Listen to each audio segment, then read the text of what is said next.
Jambi, saya jaga anak orang Cina lah. Di situ saya jatuh, HP itu pernah dijatuhin sama anak yang saya jaga. Retak lah itu HP. Kok kenapa tadi Bu Erin ngasih taunya mulus banget gitu loh. Itu yang saya tanda tanya. Jadi gini, menurut pengakuan klien kita, handphonenya Hera itu udah ada retakan pada layar HP-nya. LCD-nya. Cuman kita juga melihat ada beberapa video di sosial media ataupun di berita. Kenapa HP itu bisa semulus itu? Itu menjadi pertanyaan sama kita. Ini warnanya sama kak? Sama. Dan dia bilang kita apa tuh Kak? Yang nggak ada sidik jari gitu tuh. Iya. Plastikin HP-nya. Plastikin biar katanya sidik jari lah apa itu aku pun nggak ngerti itu lah. nggak usah lah ngapain, nggak ada urusan Jadi dari dengan abang itu. ada dugaan Tanda tanya. Bu Erin ini melakukan manipulasi barang bukti bang, gimana? Kalau manipulasi sebenarnya kita nggak mau berkomentar ke sana ya, tapi pada intinya adalah bahwa setelah terjadinya kejadian ini, HP daripada klien kami Hera ini masih berada di tangan Ibu Erin. Iya, nyatanya Nah, kan kita juga gitu. nggak tahu dalam rangka apa HP itu sampai detik ini juga tidak dikembalikan.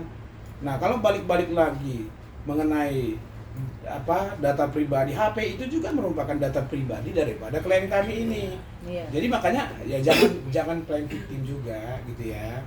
Kalau memang ini kita betul-betul fair, ya kembalikan apa yang menjadi barang daripada Ibu Hera ini, baik itu handphonenya dan juga baju-bajunya ya Ibu Hera ya. Iya. Lalu kalau misalkan ini nanti persoalan ini tetap berproses dengan pihak penyidik kepolisian di Polres Jakarta Selatan, ya nggak apa-apa, kita simultan aja. Kita intinya adalah kita tetap mencari keadilan, bukan hanya semata-mata ini mencari kepastian hukum, tidak. Tapi intinya kita di sini hanya untuk memastikan bahwa keadaan itu harus ada pada klien kami. Gitu. Kak Hera kan udah dilaporkan juga nih sama Erin terkait pelanggaran perlindungan data pribadi itu sendiri. Itu sebenarnya kemarin sempat bilang bahwa sudah pernah menegur gitu. Apakah itu benar? Dan artinya nggak ada, Erin nggak pernah. Bohong. Dia bohong. Belum pernah. Jadi begini, sampai dengan detik ini kita belum ada menerima panggilan apapun. Dan sampai dengan detik ini kita belum pernah menerima somasi yang katanya akan dikirimkan, kita belum pernah ada terima. Selama saya di situ nggak pernah ditegur masalah postingan. Kenapa sekarang dipermasalahin gitu postingannya? Saya anehnya di situ. Belum ada teguran, belum ada aturan juga dari awal masuk. Seharusnya adalah aturan yang nggak boleh diposting. Saya pun nggak bakal posting gitu kan. Saya bakal hapus, saya bakal minta maaf gitu kan, kalau ada teguran. Tapi di situ nggak ada teguran. Tapi kalau dari pihak Hera sendiri apa masih membuka pintu damai gitu dengan Erin mungkin ke depannya? Sampai dengan detik ini proses akan tetap kita jalankan terus. Oke. Mau nanya, kan tadi kan sempat izin juga sama ngaji juga ke anak-anaknya. Terus sempat gak sih Mbak ngomong ke mereka kayak ngelaporin aja deh ke Pak Andre gitu. Iya kan berapa bilang kan kemarin itu. Gimana? Jelaskan. Pernah Iya, nggak Jelaskan jelaskan. aja. Kan Kenji bilang laporin ke bapaknya Iya, tolongin Mbak Hera gitu. nanti saya itu katanya hubungin papa saya. Dia bilang gini, "Pak, bantuin Mbak Hera, Pak." Kayak gitu. Itu Cuman yang- gini loh. Yang bicara itu siapa? Mas Kenji, Mas Kenji. Atas permintaan Mbak Hera atau bukan? Bukan. Bukan. Cuma saya minta bantuan karena saya posisi dipukul aja, nangis, dan saya nggak minta bantuan, cuma saya dipukul, saya laporan aja gitu kan. Nggak nyuruh Mas Kenji suruh bilang ke Pak Andre, enggak. Itu inisiatifnya Mas Kenji sendiri karena mungkin kasihan dia kan nggak berani ke ibunya, mungkin ke bapaknya lah dia ngomong kayak gitu. Kalau Pak Andre-nya juga kan itu loh, gini loh. Kan katanya kan saya disuruh ini ada apa tuh namanya itu Bang? Koordinasi dengan Mbak Lani. Kayak Kan suruhan kemarin Pak kan Andre dia bilang lah. kalau kamu ada bukti loh, ada bukti kamu silahkan laporkan aja Mbak Iya. Hera gitu. Emang bener, kan? Tapi intinya teman-teman rekan media ini nggak ada kaitannya dengan Pak Andre. Iya, nggak ada kaitannya, kasihan gitu loh. Nggak ada kaitannya. Nggak ada. Ini nggak ada kita. Ya tidak ada menyinggung tentang Pak Andre, enggak. Iya. Ini hanya seperti saya sampaikan tadi dan rekan-rekan juga bahwa ini dalam proses kita mencari keadilan terhadap seorang ART ya, yang dimana ya ada dugaan lah terkait penganiayaan yang dilakukan oleh majikannya. Hanya memperluruskan itu saja. Gitu loh. Kalaupun nanti ada seperti kata rekan saya tadi, ada laporan dari pihak Ibu Erin, ya kami rasa itu ya terserah mereka memanfaatkan hak hukum mereka, ya silakan. Ya, Kami siap menghadapinya. Kami juga siap menghadapinya kok. Pada prinsipnya seperti itu.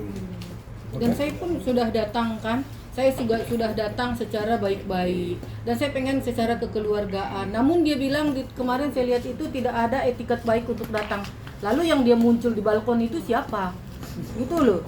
Dia muncul di balkon itu, lalu Pak polisi itu datang ke situ atas perintah dia, saya bawa ke situ siapa gitu loh.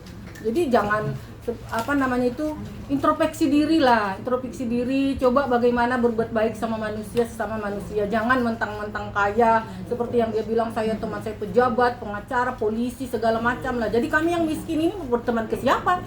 Mengadu ke siapa gitu loh. Lo aneh aja kayak gitu loh, kayak gitu kan. Saya datang baik-baik. Misalnya kan malam itu kalau memang dia tidak mau bertemu saya, bilang ke security-nya, ya sudah selesaikan di situ, di pos itu ada Pak polisi, tidak usah masuk ke rumah saya. Karena mungkin dia bilang kan kita gembel. Ya udah kita tidak usah masuk toh, di situ aja gitu loh. Lalu kenapa dia harus bikin berita, bikin ini melaporkan saya? Sebenarnya salah saya itu apa ke dianya gitu loh. Salah saya itu Yang salah siapa? sebenarnya gini, salah saya itu hanya tidak melaporkan dia, itu aja sebenarnya kan. Itu sebenarnya gitu loh. Justru begini ya teman-teman media ya, dengan dia mengatakan bahwa saya kenal ini, saya kenal pejabat, saya kenal polisi, ya justru kita semakin penasaran gitu loh kan. Nah, semakin penasarannya adalah, wah ini persoalan hukum kok, apa kaitannya dengan para pejabat yang disampaikan dia itu melalui WA ya? Melalui apa? Iya, Melalui WA ya? di WA gitu. Dan itu ada dituliskan dalam WA juga ya. Nah, mungkin begitu terkait itu. Terjadinya postingan itu karena dia bilang begitu, tidak mungkin dong saya ucuk-ucuk bikin postingan seperti itu. Nah makanya dia bilang, apa iya wanita ini tidak tersentuh oleh hukum karena dia orang berduit, karena dia bilang temannya pejabat, polisi, pengacara, semuanya. Lalu kita berteman dan mengadu kemana ini? Itu loh, itu yang membuat saya postingan. Makanya terjadilah viral, saya pun tidak tahu siapa yang memviralkannya. Gitu, jadilah seperti ini. Cukup. Nah, Foto dulu boleh?